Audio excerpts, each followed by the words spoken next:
नमस्कार, मी श्रीधर जोशी. आपण पाहतात व्हिडिओ चॅनल कर्मचारी मित्र. बंधू भगिनींनो, आज शुक्रवार दिनांक 8 मार्च 2024 आणि हा व्हिडिओ आहे व्हिडिओ क्रमांक 380.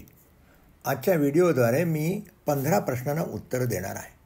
प्रश्नांची उत्तरं देण्यास सुरुवात करण्यापूर्वी नेहमीप्रमाणे एक सूचना: प्रश्न विचारण्यापूर्वी कर्मचारी मित्र या व्हिडिओ चॅनलवरील जे व्हिडिओ आहेत ते व्हिडिओ आपण पहा. आपल्या मनामध्ये असलेला प्रश्न किंवा आपल्याला जो प्रश्न विचारायचा आहे त्याचं उत्तर पूर्वीच्या व्हिडिओमध्ये मिळालेलं नाही याची खातरजमा केल्यानंतरच प्रश्न पाठवा.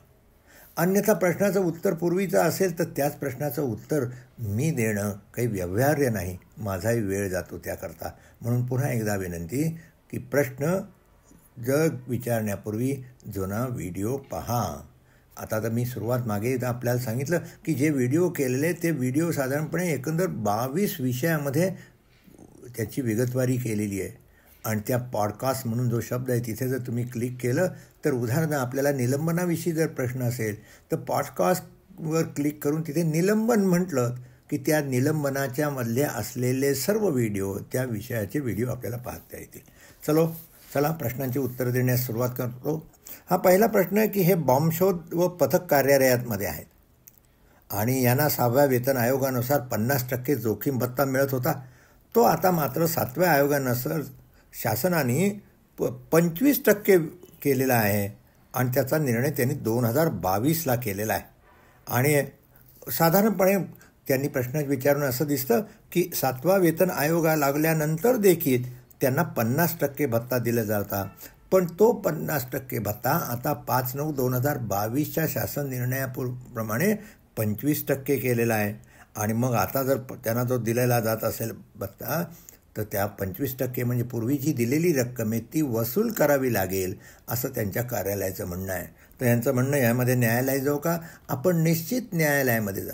त्यापूर्वी आपल्याला सांगेन की आपण जो व्हिडिओ क्रमांक 378 जर पाहिलात तर त्या 378मध्ये एक तो मी आगाऊ वेतनवाढी संबंधी शासनाने दिलेली रक्कम वसूल करता येणार नाही, म्हणजे शासनाने घेतलेला निर्णय हा प्रॉस्पेक्टिव्ह आहे, रेट्रोस्पेक्टिव्ह नाही. असा जो निर्णय घेतलेला आहे तसाच निर्णय आपल्या बाबतीतही होईल.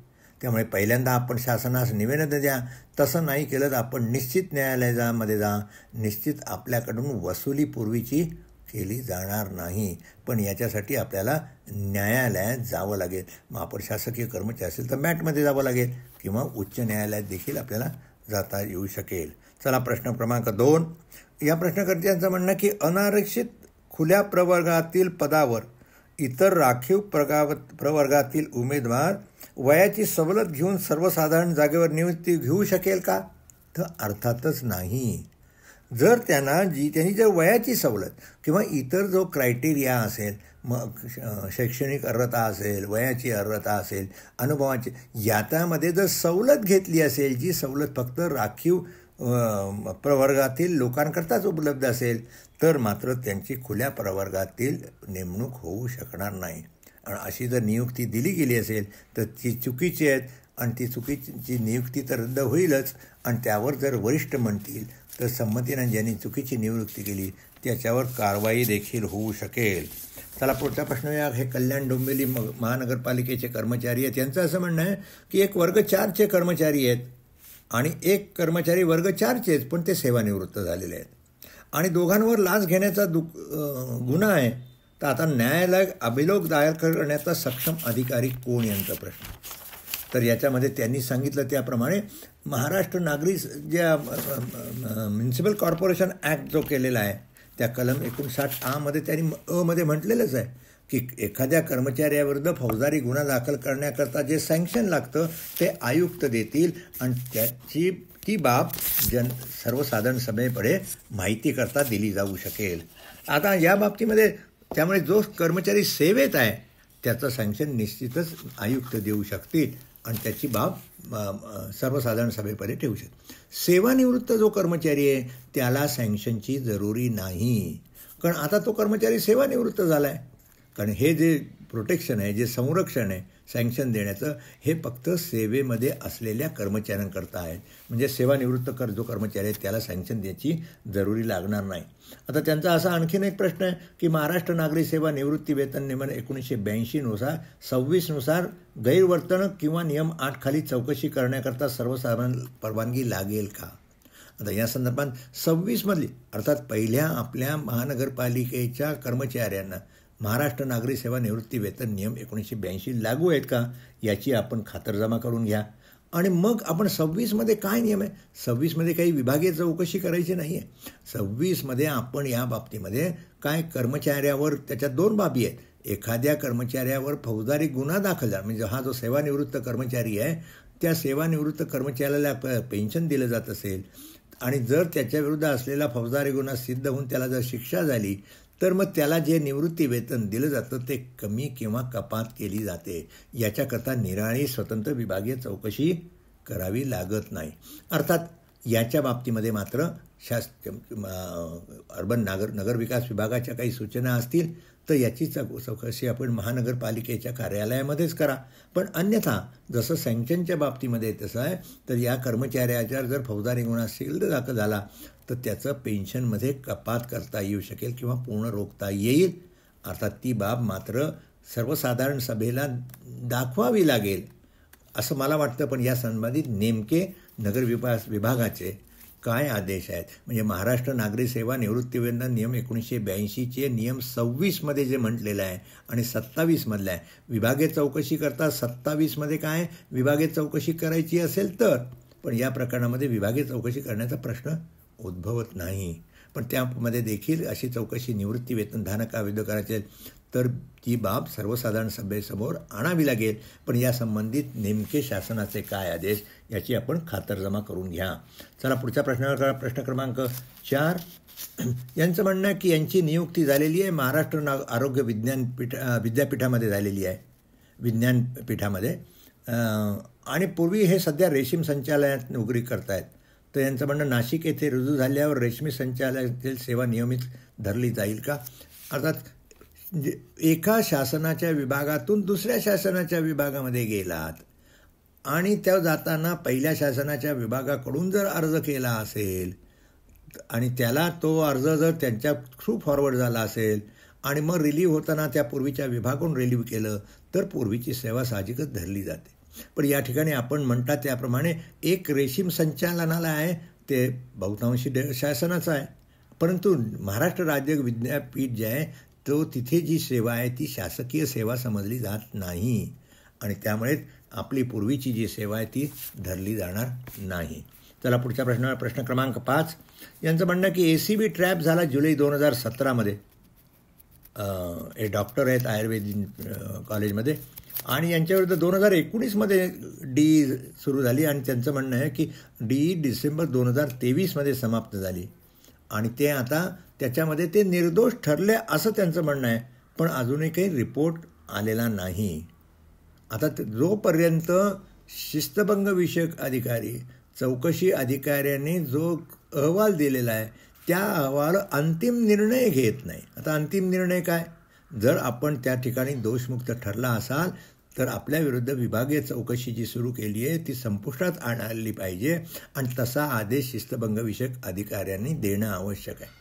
कदाचित जर आपल्याला चौकशी अधिकारी जरी निर्दोष ठरवलं असेल पण जर शिस्तभंग विषयक अधिकाऱ्याच्या मते आपण दोषी असाल किंवा चौकशी पूर्ण झाली नसेल तर तीच पुन्हा चौकशीचं प्रकरण चौकशी अधिकाऱ्याकडे पाठवलं जाईल.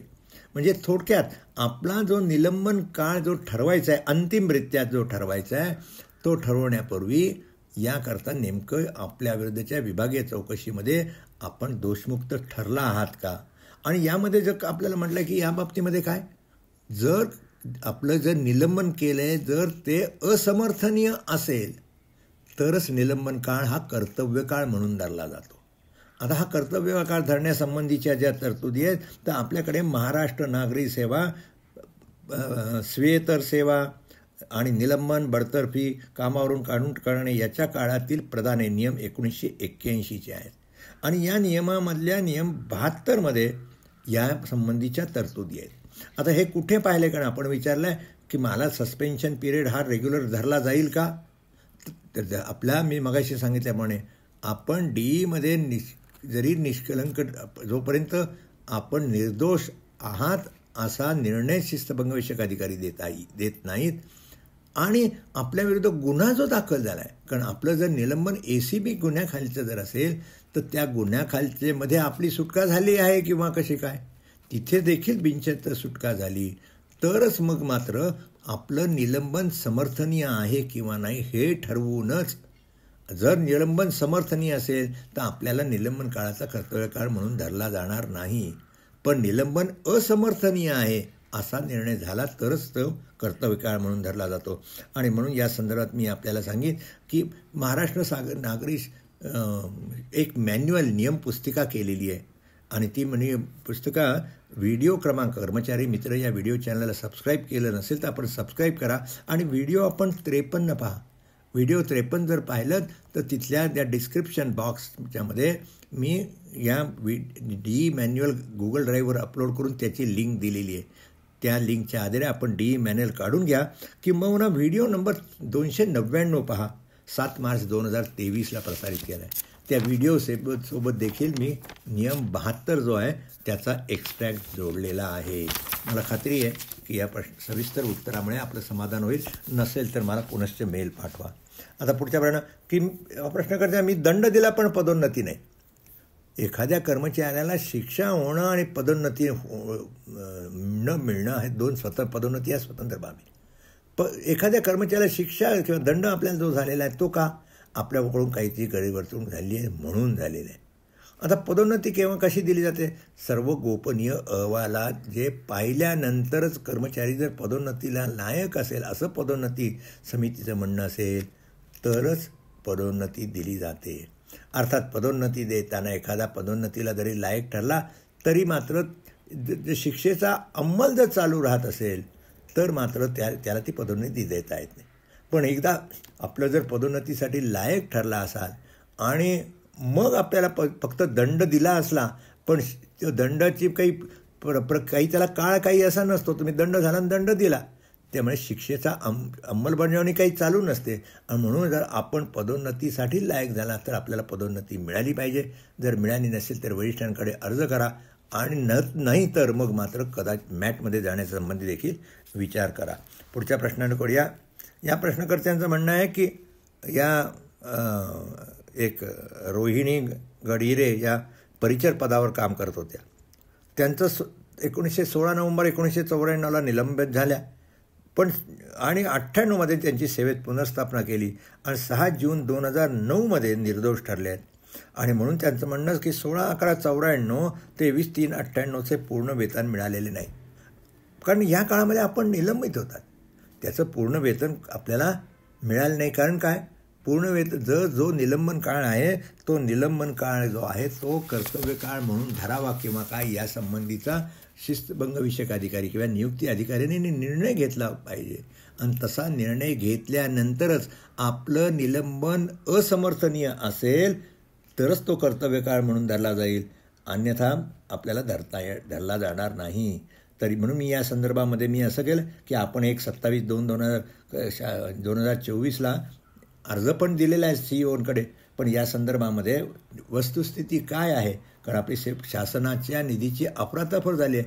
मग आपल्या विरुद्ध काही कोर्टामध्ये केस झाली होती का, त्याचा काही निकाल लागला का, या प्रकरणातील नेमकी वस्तुस्थिती आपण काही कळवलेली नाही, त्याच्यावर हे अवलंबून आहे. पण आपण जे CEOला पत्र दिलेलं आहे त्या संदर्भात आपण जिल्हा परिषदेचे जे मुख्य लेखा अधिकारी आणि वित्तीय सल्लागार म्हणजे कॅफो म्हणतात त्यांच्याकडे जाऊन आपण जरा चौकशी करा आणि चौकशीमधून प्रकरणाची माहिती करून घ्या आणि नंतर काही सल्ला पाहिजे असेल तर मला विचारा. चला प्रश्न क्रमांक 8. या प्रश्नकर्त्यांचं म्हणणं आहे की हे कनिष्ठ लिपिक होते. 2/11/23ला 354 ॲट्रॉसिटी ॲक्ट खाली यांना अटक करण्यात आली. हे न्यायालयीन कोठडीमध्ये 8 दिवस होते, 2 नोव्हेंबरपासून 10 नोव्हेंबरपर्यंत, आणि नंतर 15/2/24पर्यंत निलंबित होते आणि आता त्यांची सेवेत पुनर्स्थापना झाली. आता यांचं म्हणणं कारावास कालावधी व निलंबन अधिक कसा गणला जाईल. कालावधी हा निलंबन कालावधी आहे. आपला कारावास जो त्याला म्हणतात मानीव निलंबन, डीम्ड सस्पेन्शन. आणि म्हणून तुमचं आपलं ज्या दिवसापासून आपण तुरुंगात कसडी मिळाली 2 नोव्हेंबरपासून आपल्याला जी ते 15/2/2024पर्यंतचा हा निलंबन काळच म्हणून आहे. पण आपल्या विरुद्ध जी केस आहे त्या केसमध्ये आपण म्हणता निर्दोष अजून काही ठरवलेलं दिसत नाही आहे. आणि फक्त काय झालं, पोलिसांनी निर्दोष रिपोर्ट पाठवला आहे आपण म्हणता त्याप्रमाणे. नेहमी कुठल्या गुन्ह्याचा तपास झाल्यानंतर पोलिसांना एक रिपोर्ट पाठवावा लागतो. गुन्हेगार दोषी असेल तर त्याच्यावर चार्जशीट दाखल करावं लागतं. चार्जशीट दाखल करायचं जर नसेल, तो मनुष्य जर निर्दोष ठरवत असेल तर त्याला म्हणतात ABC समरी द्यावी लागते. आणि त्याच्यात 3 प्रकारची समरी असते. अशी समरी रिपोर्ट पोलिसांना कोर्टामध्ये द्यावा लागतो. समरी याचा अर्थ असा आहे की चौकशी केली पण कर्मचारी किंवा जो व्यक्ती आहे ती निर्दोष आहे. B समरी म्हणजे तक्रार जी आहे ती तक्रार फॉल्स आहे, म्हणजे ती तक्रार चुकीची तक्रार आहे, खोटी तक्रार आहे. आणि तिसरं म्हणजे चौकशी केली पण not true and not false. त्यामुळे असा जो पोलिसांनी जो रिपोर्ट दिलेला असेल, A रिपोर्ट किंवा B रिपोर्ट, तोच कोर्टाने ॲक्सेप्ट करणं आवश्यक आहे. आणि तो कोर्टाने ॲक्सेप्ट केला तरच आपल्याला निर्दोष म्हणून ठरवलं जाईल. आणि मग निलंबन कालावधी जर आणि ते जर आपल्याला निर्दोष ठरवलेलं असेल तर ते मेरिटवर असेल, म्हणजे त्याला असं क्लीन ॲक्विटल असेल तर मग कर्तव्यकाळ धरावा किंवा नाही या संबंधीचा निर्णय आपले नियुक्ती अधिकारी असतील ते घेतील. आणि मग त्यावरच तो निलंबन काळ कसा धरावा याच्या संबंधीचा तो निर्णय असेल. चला, प्रश्न क्रमांक 9 यांचं म्हणणं, आई यांची शाळेत सेवा करते. सेवेमध्ये असताना ते मी 10वी ते BA परीक्षा पास केलेली आहे आणि ते संस्थेला कळवलं आहे, पण संस्थेने अजून त्यांच्या सेवा पुस्तकामध्ये नोंद घेतलेली नाही. तर काय करावं? सेवा पुस्तकामध्ये नोंद घेणं संस्थेची जबाबदारी आहे. ते करत नसतील तर आपण शिक्षणाधिकारी आहेत त्यांच्याशी संपर्क करावा. कारण संस्था आपली जी आहे त्या संस्थेला ग्रँट वगैरे शिक्षणाधिकाऱ्यांकडून दिली जातं आणि त्यांचं शिक्षणाधिकाऱ्यांचं संस्थेच्या कारभारावर नियंत्रण असतं, म्हणून त्यांच्याशी संपर्क साधा. चला पुढचा प्रश्न करूया. या प्रश्न क्रमांक 10 यांचं म्हणणं, मॅट प्रकरण दाखल करण्यासाठी किती भरावी लागते. तर या प्रश्नकर्त्यांना मी सांगेन की महाराष्ट्र प्रशासकीय न्यायाधिकरणाकडे अर्ज करण्याकरता प्रत्येक जेवढे रिस्पॉन्डंट असतील त्याचं एकंदर 50 रुपये फी द्यावी लागते.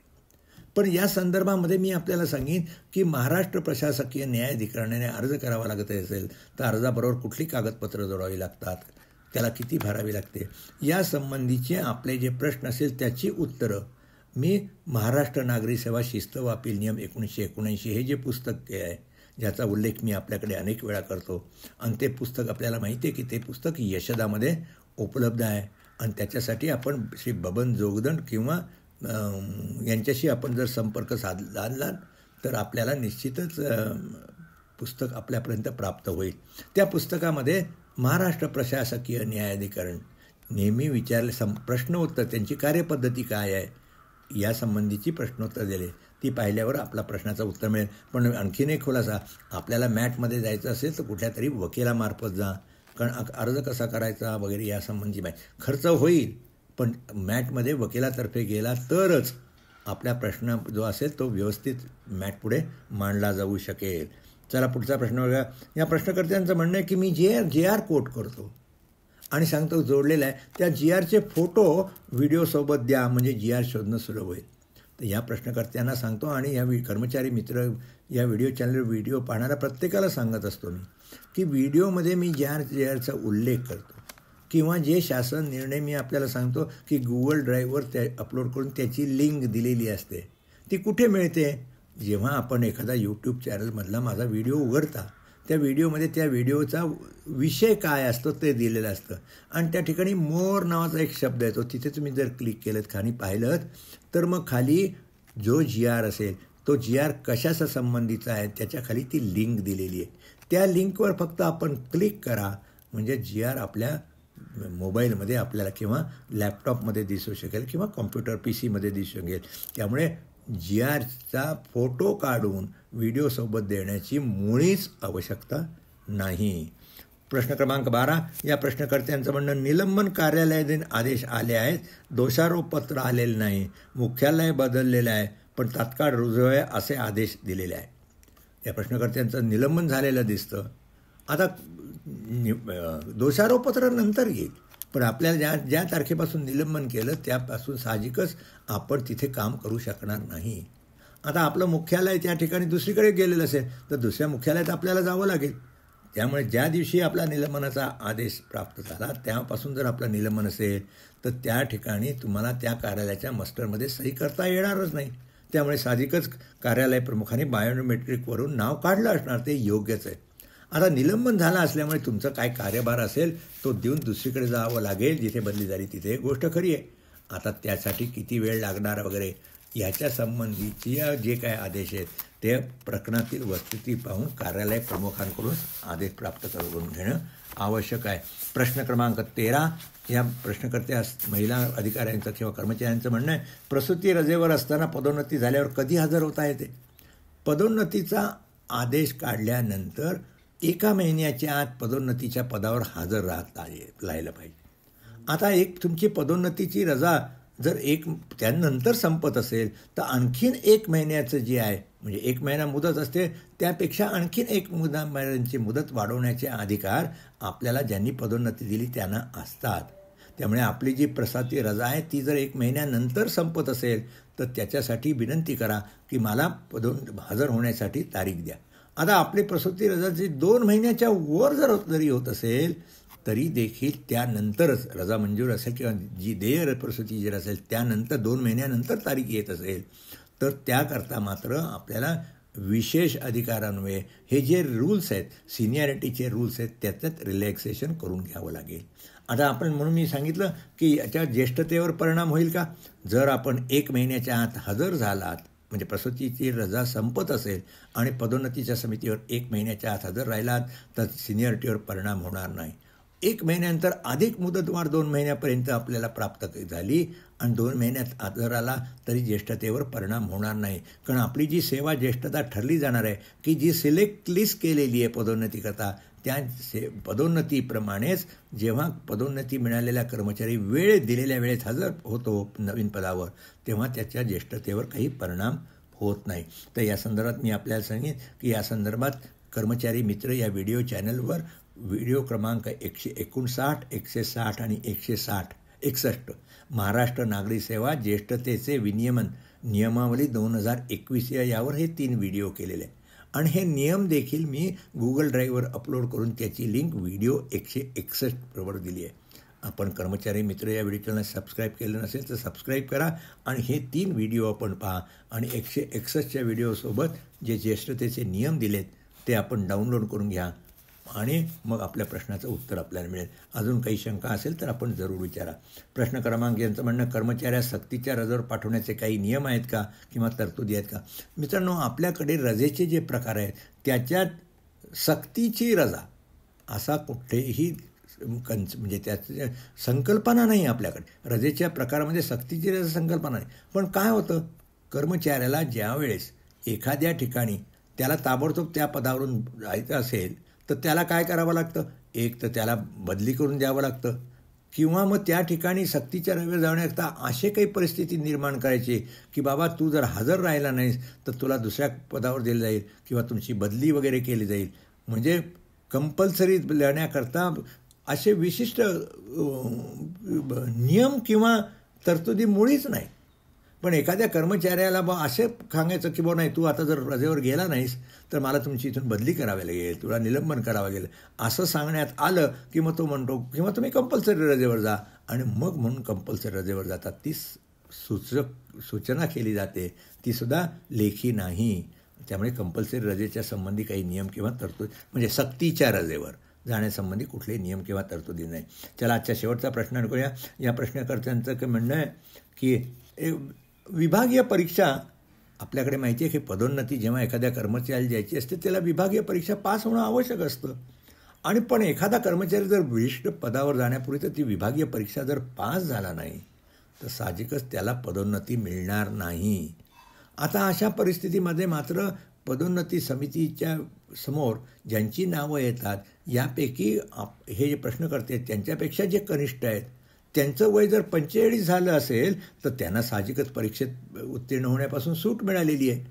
आणि त्यामुळे त्यांनी जरी परीक्षा पास झाली नाही तरी त्यांना परीक्षेत उत्तीर्ण होण्याची सूट मिळाली असल्या त्या जणू काही ते परीक्षा उत्तीर्ण झाल्या असं समजूनच त्यांना पदोन्नती दिली जात असेल आणि त्यांचे गोपनीय अहवाल वगैरे असेल तर त्यात काहीही गैर नाही. मित्रांनो, 15 प्रश्नांची उत्तर दिली. अजून काही प्रश्न शिल्लक आहेत, पण मग नेहमी मी सांगतो त्याप्रमाणे प्रश्नांची माहिती घ्यावी लागते. त्याच्यासाठी काही वेळ लागत असतो, म्हणून सर्व प्रश्नांची उत्तर देता येत नाहीत. ज्या प्रश्नांची उत्तर देता मिळाली नसतील त्यांनी पुन्हा कृपया स्मरणपत्र, माझ्याकडे काही प्रश्न विचारले आहेत, त्याच्याबद्दल काही लोकांनी स्मरणपत्र पाठवलेली आहेत, ती देखील मी वाचलं आहे, पण त्याचा अभ्यास झाल्यावर मी त्यांना उत्तर देईन. मी आता येथेच थांबतो. व्हिडिओ आवडला असेल लाईक करा, शेअर करा, इतरांना फॉरवर्ड करा. या चॅनलला सबस्क्राईब केलं नसेल सबस्क्राईब करा आणि आपल्या मित्रांना देखील सबस्क्राईब करा. मित्रांनो, पुन्हा लवकरच भेटू पुन्हा एका नव्या व्हिडिओसोबत पुढच्या आठवड्यात. धन्यवाद.